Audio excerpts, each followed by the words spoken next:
Let's try this again. So as you can see, we're going a little bit different again, like the past few episodes, and shooting out in the garden.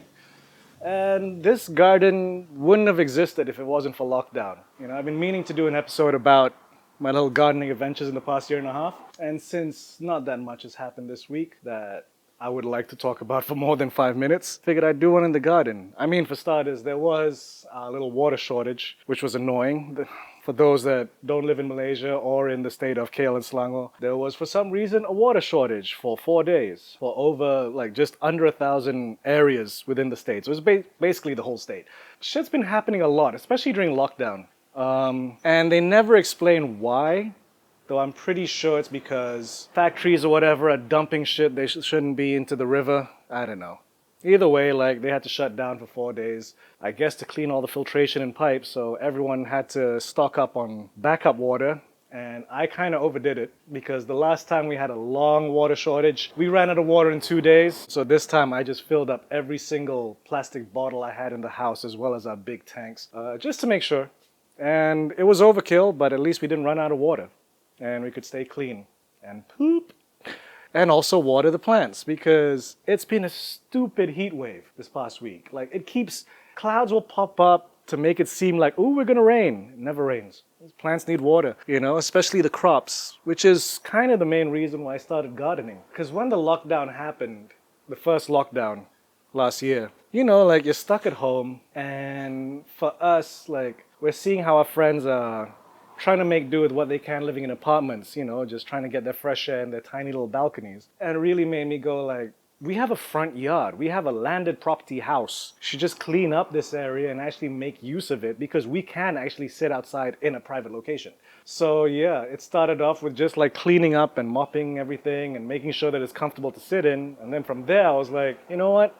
I'm gonna work on this garden. At the very least, I'm gonna try and grow some crops because especially that first lockdown where everyone's supply chain was a bit messed up, the paranoid part of me went, will we be able to get food? So yeah, I started trying to learn how to grow vegetables. That's what taught me a big lesson in terms of gardening. Number one, it takes a long time to grow crops. I don't know why, for some reason I thought, oh, within a month I'm gonna have a bountiful harvest. No. You realize as well why farms are built the way they are because you need to grow a lot of crops to be able to sustain yourself. But that kind of kicked off the green thumb in me, and I did manage to grow some food.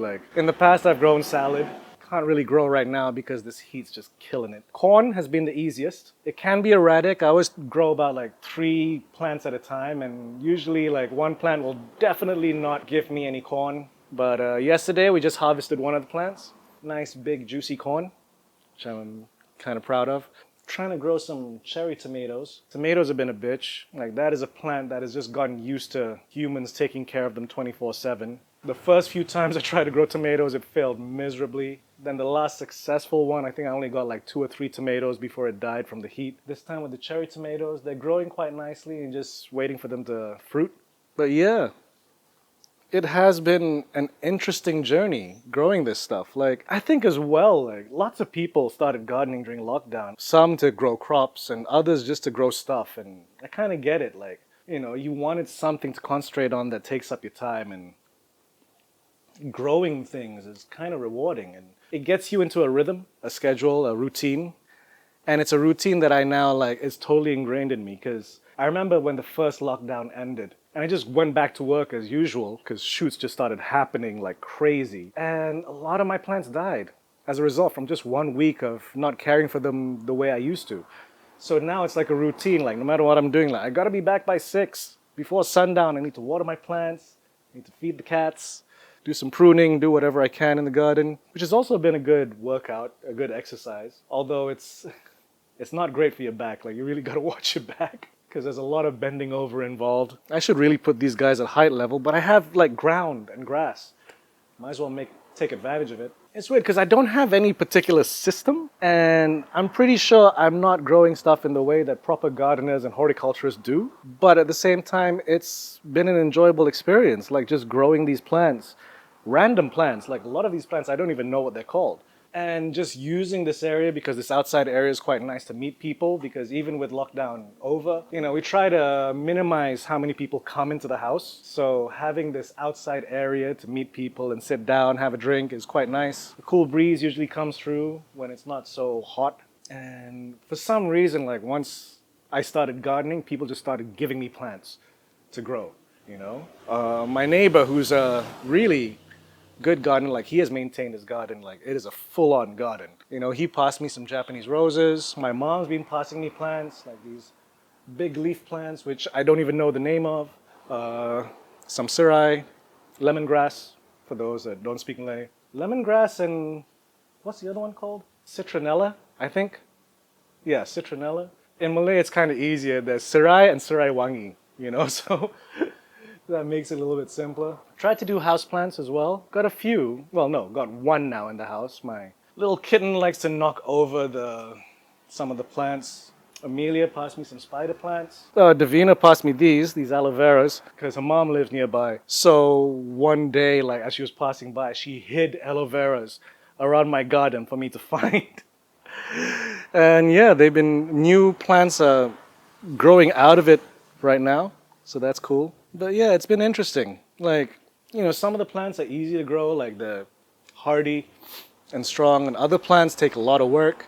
Flowers are a bitch. I still haven't been able to properly, like, continuously grow flowers from seeds. But the ones that are originally plants and I just, repot them or put them in the ground, they've been working out okay. Jasmine, it's weird, like, we're so used to artificial smells. Like when the jasmines first bloomed and I smelled like what a real jasmine flower smells like, I'm like, oh my God, this is the most beautiful smell ever. Why, how come jasmine sprays don't smell like this? Because I hate artificial jasmine. This one is just, in the evenings, because they bloom in the evening. When they bloom out, like I'll just go over to the plants and sniff them, because it's a really nice calming smell. And having this outdoor area as well is kind of nice, because the outdoor creatures, like you get to know them, like the stray cat that's sleeping right now. Jules, short for Juling, which means cross-eyed, because she's a bit of a cross-eyed cat. She's a street cat. Well, she used to be a domesticated cat in one of the houses over here, and then the owner passed away and no one took care of her. So she started hanging out here and we started feeding her. There's also a vole, who's very hard to capture on video. I guess it's a vole, type of squirrel, I don't know. Some kind of weird creature with a bushy tail. We gave her a name as well, Churi, which means stealing, because she started coming and stealing the cat's food.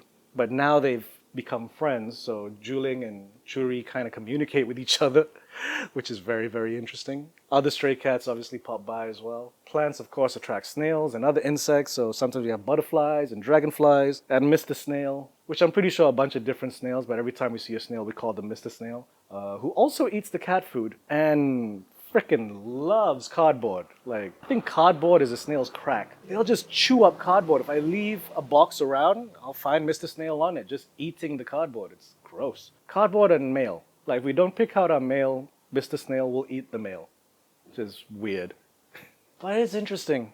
I never thought that I would be someone who likes to garden, because I don't like plants. I never liked growing plants in general. My dad is from the village. His hometown is a small village, so growing stuff is a part of life for him. My mom, she's from a small hometown, but again, like that generation, growing stuff is definitely a part of their lives. And they have this big plot of land in the village where they grow like fruit trees and vegetable trees and stuff like that.